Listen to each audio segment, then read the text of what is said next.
Welcome to The Explainer. Today, we're digging into the historical sources to answer a really chilling question.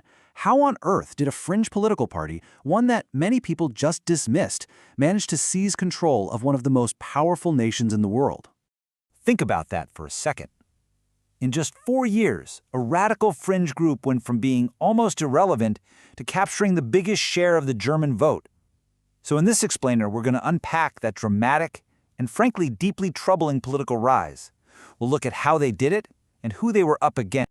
You know, the story of the Nazi ascent doesn't really begin with some political masterstroke. It starts with a global economic catastrophe that brought an entire nation to its knees. Germany got hit especially hard by the crash. Businesses were failing left and right, unemployment was skyrocketing, and people's faith in the democratic government just evaporated. This kind of widespread desperation, well, it created the perfect fertile ground for extremist movements that were promising radical, immediate change. So, as millions of Germans lost faith in those mainstream parties, they started looking to the political fringes. And two groups in particular benefited from all this chaos: the communists and the Nazis. Just look at these numbers. They tell a staggering story. In 1928, the communists were way more popular, 4 times more than the Nazis. But fast forward to July 1932, and wow, the Nazis had not only blown past them, but their support had grown by an incredible 1,600%. Sure, the communists grew too, but the Nazi growth was just explosive. So that's the crucial question, right? How? How did the Nazis manage to sell their vision so much more effectively than their revolutionary rivals over on the left? Well, a huge part of the answer lies in who they appealed to. Unlike the communists, who were really zeroed in on urban workers, the Nazis cast a much wider net. They went after the middle classes, farmers, small business owners, and a huge chunk of Germany's youth, while even managing to peel off some workers. A central piece of their pitch was this powerful, if kind of vague, idea of the Volksgemeinschaft. They promised to just sweep away all the class divisions that had fractured German society and unite everybody into one powerful, racially pure community. It was a message of unity in a time of total chaos. And that idea went hand in hand with this one, the Führerprinzip. The Nazis basically argued that democracy was fundamentally weak and just led to indecision. What Germany needed, they said, was one strong, decisive leader, a savior figure with absolute control. And their vision was incredibly aggressive. It wasn't just about restoring old borders. Oh no. Lebensraum was a flat-out promise of violent expansion, a war of conquest in the East, all justified by their racial theories, to create a huge new German empire. And at the absolute center of all these ideas was Adolf Hitler himself. He was the personification of that Führer principle, and he possessed a powerful and, let's be clear, a deeply dangerous charisma. You can see it in first-hand accounts, like this one from the future Nazi minister Albert Speer. He describes Hitler's almost hypnotic power as a speaker. He just knew how to tap into the fears and resentments of an audience and convince them that he, and he alone, had the vision to save Germany. And a vile, constant theme in this whole message was anti-Semitism. Nazi propaganda was relentless.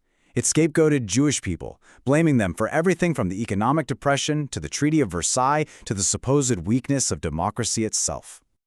But here's a really crucial point from the historical sources. While that hatred was core to Nazi ideology, for many ordinary Germans who were just terrified of losing their jobs and their homes, the main draw was the simple promise of work and bread.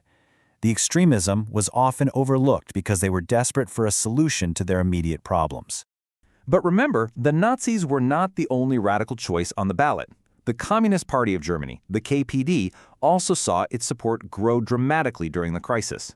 The KPD presented itself as the true defender of the working class. Their promise wasn't national unity, it was a workers' revolution to completely overthrow the capitalist system they blamed for the Depression. And you can see the huge difference in strategy right here. The communist message of class warfare was definitely potent, but it was also narrow. It mainly appealed to unemployed workers in the big industrial cities. The Nazi message, on the other hand, was built from the ground up to cut across class lines. And the communist strategy had some fatal flaws. Their membership was really unstable, they were always short on cash, and they just had very little appeal outside of those industrial areas. But here's the biggest one. They declared the mainstream Socialist Party, the SPD, to be social fascists. They treated them as an enemy just as bad as the Nazis. This completely split the anti-Nazi vote and fatally weakened the opposition. Okay, So when you put it all together, why did Nazism's vision ultimately prove more persuasive to more Germans in that moment of crisis? Their own propaganda tells the story visually.